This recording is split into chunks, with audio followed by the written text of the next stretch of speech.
Wolof Fall TV.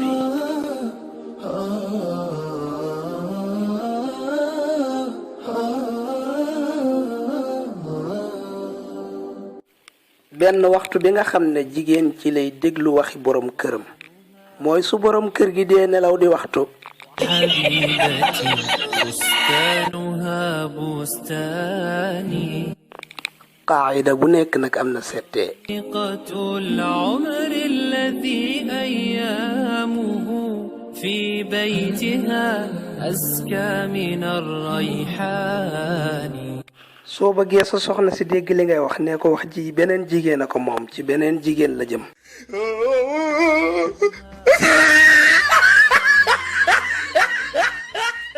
بستان góor su dee xuloog soxnaam ballu àq soxna si moo koy may mu mën a wax kàddoom gu mujj.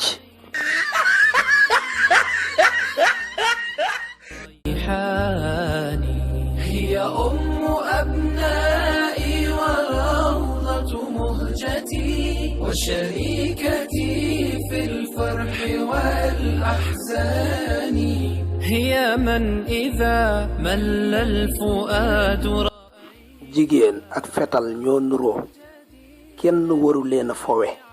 رجاني وإذا اشتكيت من الصعاب وجدتها سهلا مريحا لين الأركان وإذا أتيت من الظهيرة du samay wax de dama traduire rek xaaral ma def na borom xam-xam ba waxoon ne jàpp sa njàmbur mooy tëj sa gémmiñ balaa kenn coobarewu ci di ko tëj.